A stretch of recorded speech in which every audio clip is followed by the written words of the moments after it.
Les hivers de Chicago déchaînent leur froid rigoureux dès le petit matin.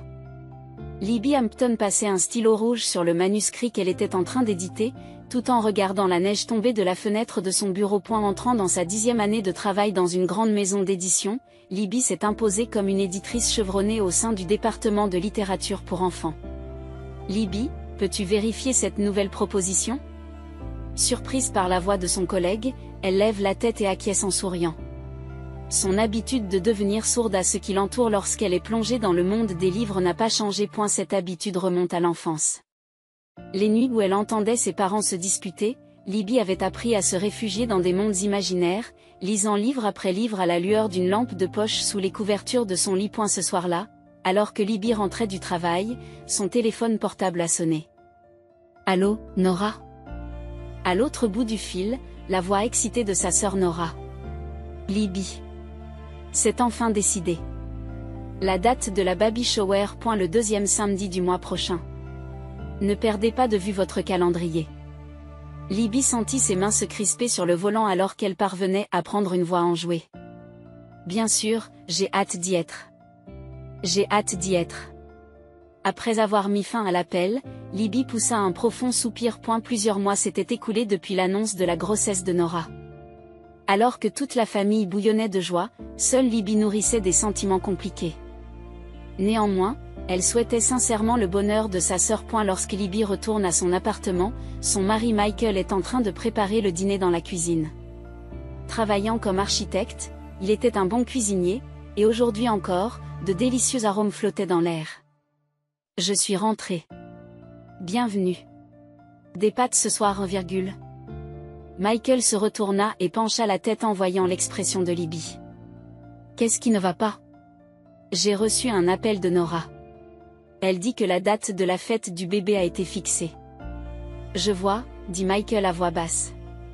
Il posa doucement sa main sur l'épaule de Libby. « Tu vas bien ?» Libby enfouit son visage dans la poitrine de Michael. Il était le seul à comprendre les véritables sentiments de Libby. Il y a 3 ans, peu après leur mariage, ils avaient commencé à espérer avoir des enfants. Cependant, Libby avait fait 3 fausses couches, et après la dernière, les médecins lui avaient dit qu'une autre grossesse serait difficile. « Je veux vraiment célébrer le bonheur de Nora. Mais, tu n'as pas besoin de faire semblant d'être joyeuse, dit Michael avec douceur. C'est normal d'avoir des sentiments honnêtes. Libby sourit faiblement. Maman nous a toujours aimés de la même façon. Mais papa. Il n'était pas nécessaire de s'étendre sur le sujet. Thomas Hampton avait clairement fait la distinction entre ces 2 filles. Bien que Libby soit une élève modèle qui s'efforce toujours de répondre aux attentes de son père, le regard de Thomas est toujours dirigé vers Nora. Sa jeune sœur est brillante et sociable, elle sait capter l'attention de son père. Surtout lorsque leur mère Carole travaille de nuit comme infirmière, Nora est l'ange qui atténue la solitude de leur père. Et la seule personne qui montrait à Libby une affection particulière était sa grand-mère Elizabeth. Cette dernière, très cultivée et intellectuelle, adorait Libby, qui partageait le même état d'esprit et lui racontait des histoires. Avant de mourir, Elizabeth confie à Libby une petite boîte en bois en lui disant « Je l'ai gardée pour le premier bébé de la famille. » Après le dîner, Libby entre dans la petite pièce adjacente à sa chambre. Elle y avait rassemblé des livres et des documents sur la santé mentale, des connaissances qu'elle avait acquises en faisant 3 fausses couches en 3 ans. Libby a également participé à des groupes de soutien pour les femmes qui ont vécu des expériences similaires et on lui demande maintenant occasionnellement des conseils. Elle saisit la boîte en bois de sa grand-mère près de la fenêtre. À l'intérieur se trouvait une cuillère en argent et une couverture de bébé en dentelle qu'Elizabeth avait soigneusement conservée. Libby les caressa doucement, se demandant si elle devait maintenant donner ces objets, initialement destinés à son propre enfant, au bébé de Nora. « Le bébé de Nora apportera une nouvelle joie à notre famille, » murmura-t-elle doucement. Elle a décidé de préparer le meilleur cadeau pour la fête prénatale de sa sœur.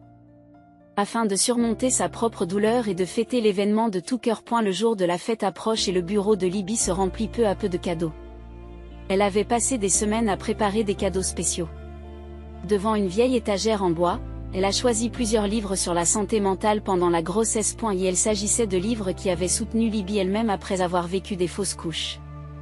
Je me demande si cela peut être utile, murmura-t-elle en prenant le dernier guide sur la préparation à l'accouchement. Elle rangea soigneusement les livres, la crème hydratante biologique douce pour les femmes enceintes, les bougies relaxantes parfumées à la lavande et le thé de maternité fait à la main, les uns après les autres, dans un magnifique panier en osier. Libby a sorti la boîte en bois de sa grand-mère Elisabeth du fond du placard et a vérifié le service de cuillère en argent et la couverture en dentelle qu'elle contenait. Ces objets, transmis dans la famille Hampton depuis plus de 100 ans, devaient à l'origine être utilisés pour le premier bébé de la famille. En les contemplant, Libby se souvint de la voix douce de sa grand-mère, l'amour grandit à mesure qu'on le partage.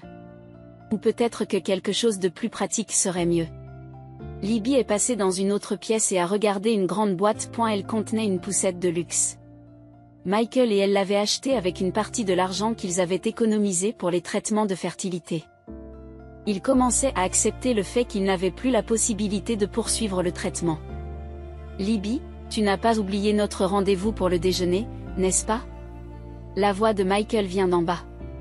Libby sursaute et regarde l'horloge. Oh! Le déjeuner avec Emily. Elle se prépara à la hâte et se dirigea vers le café où elle avait rendez-vous avec son amie Emily.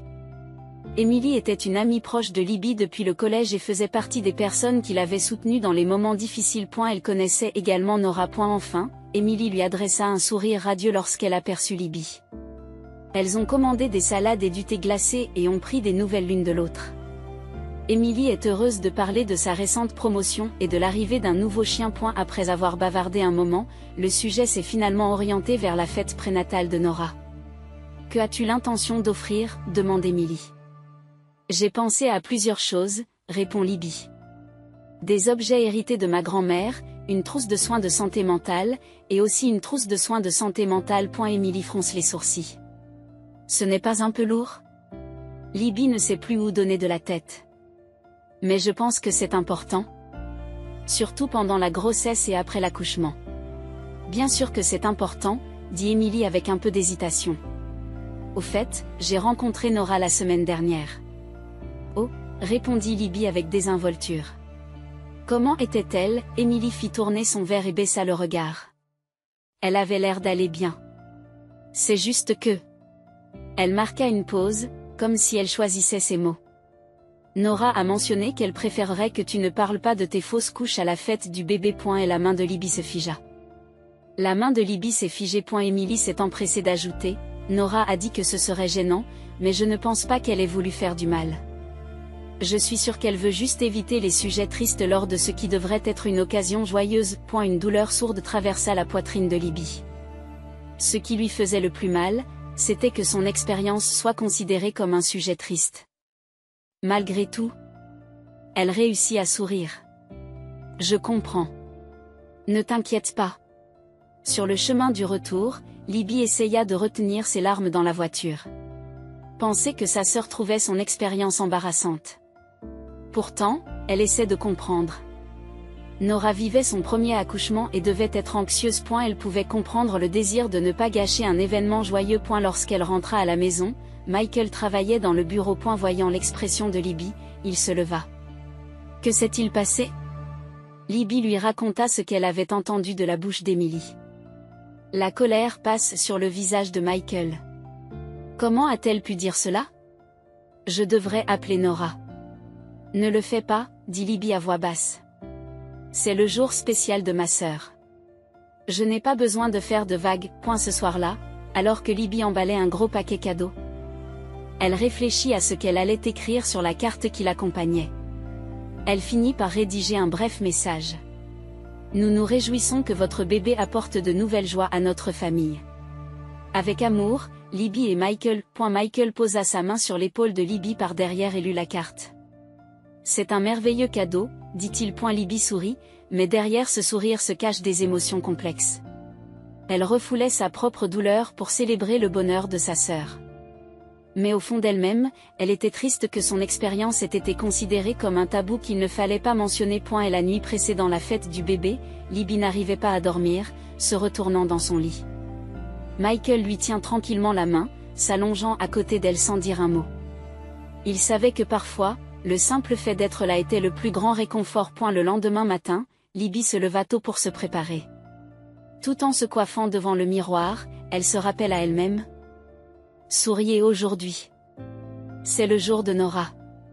Michael n'a pas pu venir à cause d'un voyage d'affaires, mais il a raccompagné Libby à la porte. Dites à Nora que c'est un cadeau de notre part à tous les deux, dit-il en embrassant Libby. Libby chargea le grand paquet cadeau et la vieille boîte en bois de sa grand-mère dans la voiture. Prenant une profonde inspiration, elle se mit en route pour le lieu de l'événement. L'espace, baigné d'un doux soleil d'automne, était décoré de ballons rose pastel et bleu clair. Libby gara sa voiture et vérifia son apparence dans le rétroviseur. Elle prit plusieurs respirations profondes pour se calmer. Puis elle sortit avec précaution le grand paquet cadeau et prit dans ses bras la boîte en bois de sa grand-mère, se dirigeant vers le bâtiment. Tout va bien se passer. Continue à sourire, se rappelle Libby. Lorsqu'elle ouvrit la porte. Plusieurs invités étaient déjà arrivés. À l'entrée de la salle se trouvait une jolie pancarte indiquant Baby Shower de Nora, avec une table de réception des cadeaux à côté. Les femmes formaient une ligne, tenant des cadeaux emballés de couleurs vives. Libby a rejoint la fin de la file et a observé ce qui l'entourait. Des photos d'échographie ornaient les murs, et il y avait même un coin où l'on pouvait jouer à deviner le sexe du bébé. Les rires et les acclamations des femmes emplissent la pièce, créant une atmosphère de fête. Alors que la file d'attente avance progressivement, Libby ajuste sa prise sur ses cadeaux, la lourde boîte de la poussette et la petite boîte de sa grand-mère. Elle essaie de se débarrasser de l'anxiété de la nuit dernière. Aujourd'hui, c'était le jour spécial de Nora. Elle voulait mettre de côté ses propres sentiments et se concentrer uniquement sur la fête. Libby. En se retournant, elle vit sa mère Carole s'approcher avec un sourire. Je suis contente que tu sois venue. Quelle belle robe. Libby lui rendit son sourire. Merci, maman. C'est un lieu magnifique. Carole posa sa main sur le bras de Libby. Dans ses yeux flottait une nuance de compréhension qui ne pouvait être exprimée par des mots. Tu vas bien, demanda sa mère à voix basse. Libby acquiesce. Libby hocha la tête. C'est la fête du bébé de ma sœur. Je suis contente. Carole embrasse légèrement sa fille sur la joue. Nora sera heureuse que tu sois venue. Tu as préparé un cadeau spécial, n'est-ce pas? Oui. J'ai aussi apporté des affaires de grand-mère. Les yeux de Carole s'humidifient. Maman serait ravie. Elle caressa doucement l'épaule de Libby avant de partir s'occuper des autres invités. Libby se concentra à nouveau sur la file d'attente. Lorsque Libby atteignit enfin la table de réception, elle n'en crut pas ses yeux. Sur la table se trouvait un petit cadre avec une note qui disait « C'est un événement joyeux. Par égard pour les autres invités, les personnes ayant subi une fausse couche sont priées de ne pas y assister. » Libby est restée sans voix, figée sur place. Son visage se vide de son sang et elle se sent instable sur ses pieds. Elle comprit immédiatement que ce message lui était destiné. Qui pourrait mettre une telle pancarte? Sûrement pas sa sœur. Vous devez être la sœur de Nora. La jeune femme à la réception s'adresse à Libby. Son expression traduisait clairement la confusion. Oui, répond Libby d'une voix rauque. Ce signe. La réceptionniste baisse le regard et dit à voix basse. C'est l'instruction de Nora. Elle l'a spécifiquement mentionné. Le corps de Libby se mit à trembler.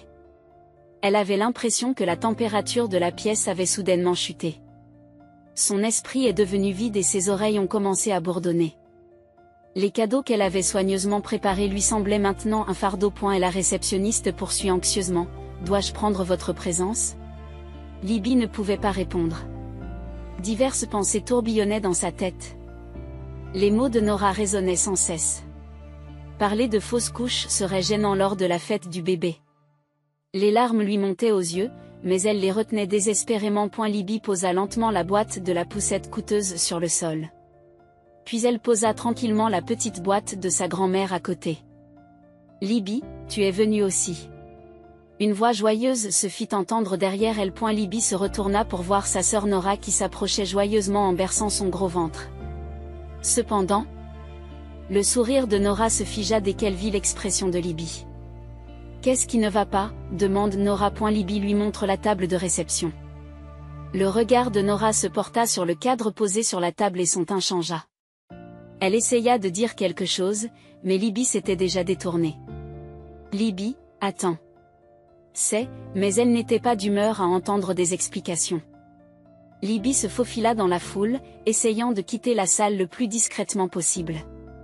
Elle crut entendre sa mère l'appeler par derrière, mais elle ne s'arrêta pas lorsqu'elle atteignit le parking, les larmes coulèrent enfin.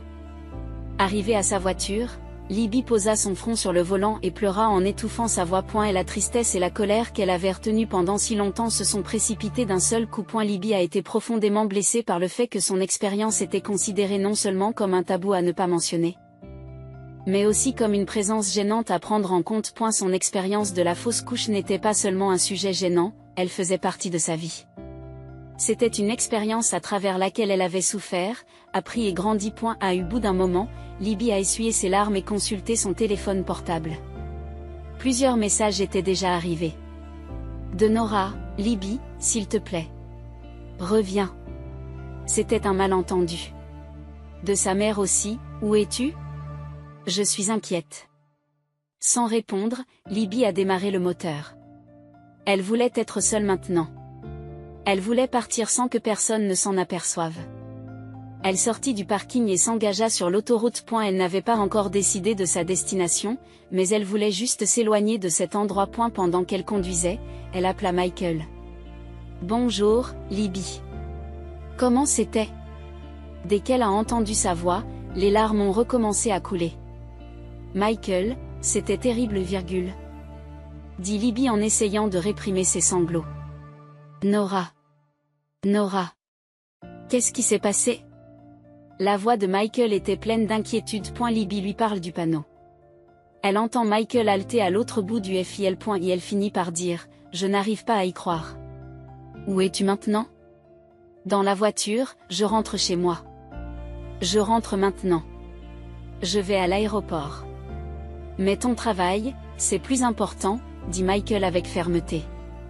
Je serai à la maison dans 1 heure, alors conduis prudemment. Je t'aime. Je t'aime aussi.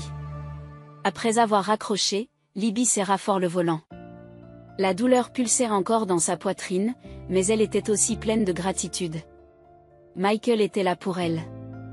Il était toujours de son côté. Libby tourna son regard vers le paysage qui l'entourait. Les arbres d'automne commençaient à devenir rouges et jaunes. Les saisons changent inévitablement. Peut-être que sa vie changerait aussi, à partir d'aujourd'hui. Mais pour l'instant, elle voulait juste rentrer chez elle. Elle voulait se retrouver dans un endroit sûr pour réfléchir à la suite des événements.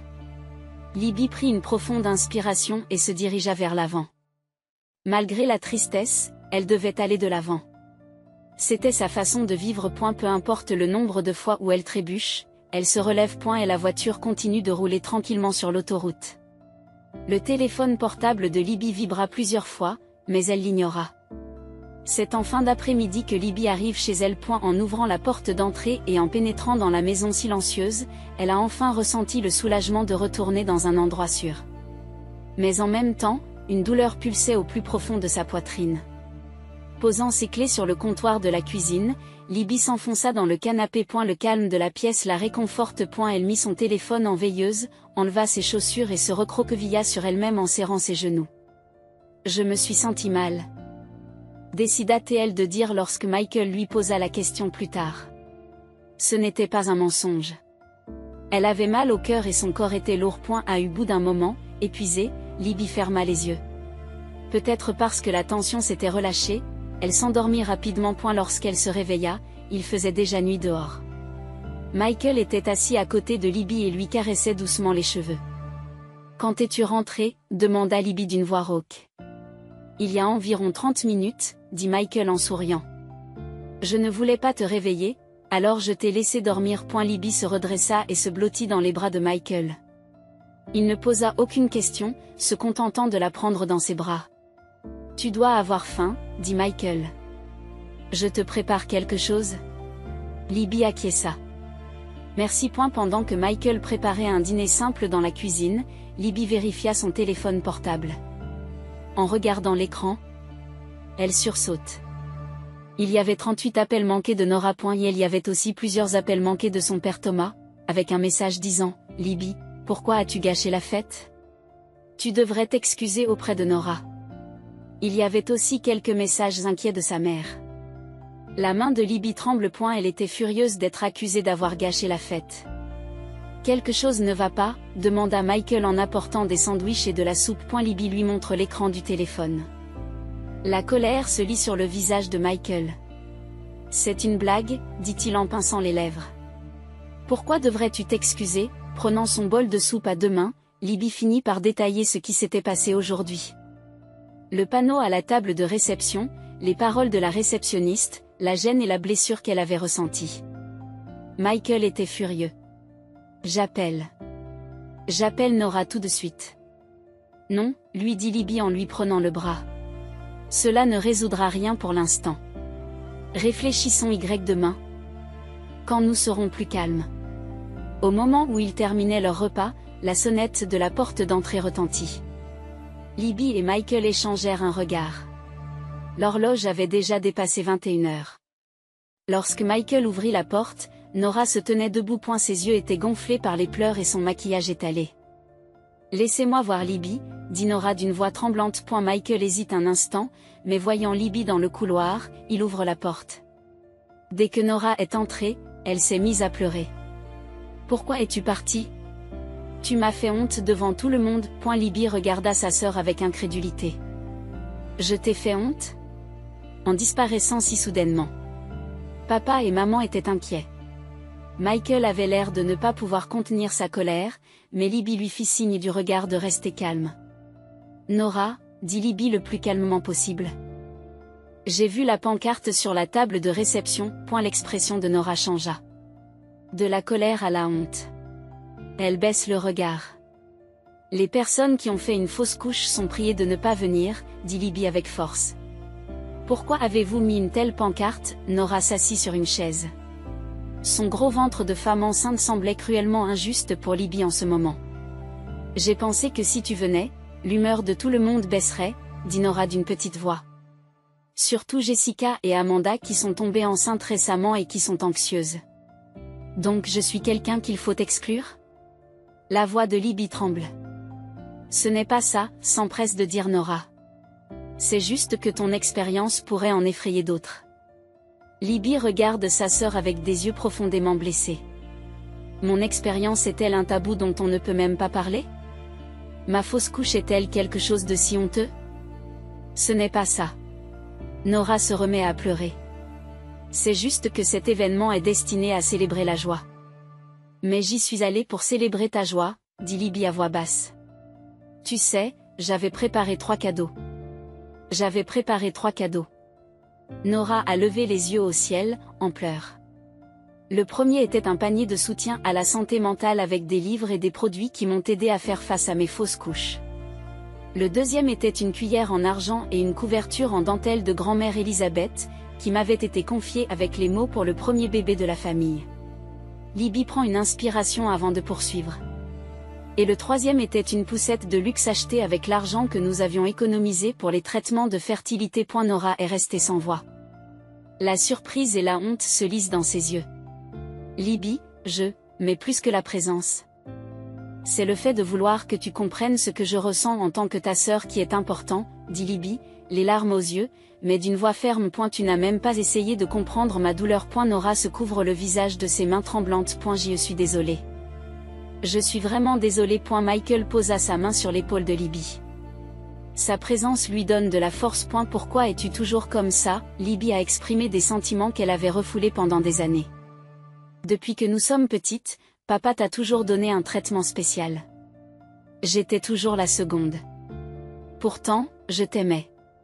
J'ai célébré tes succès. Mais tu as traité ma douleur comme quelque chose de honteux, quelque chose à cacher. Nora pleurait, se faisant toute petite. Je voulais juste une journée parfaite. Parfaite. Libby laisse échapper un rire. La perfection n'existe pas dans la vie. Mes fausses couches, ta grossesse, tout cela fait partie de la vie. Joie et tristesse. Nous vivons en embrassant tout cela. Le silence envahit la pièce. Au bout d'un moment, Nora lève lentement le visage. Libby, je suis vraiment désolée. Je n'ai pas tenu compte de tes sentiments. Je ne pensais qu'à moi. Libby regarda sa sœur. La colère était toujours là, mais étrangement, elle sentit le poids de son cœur s'alléger un peu.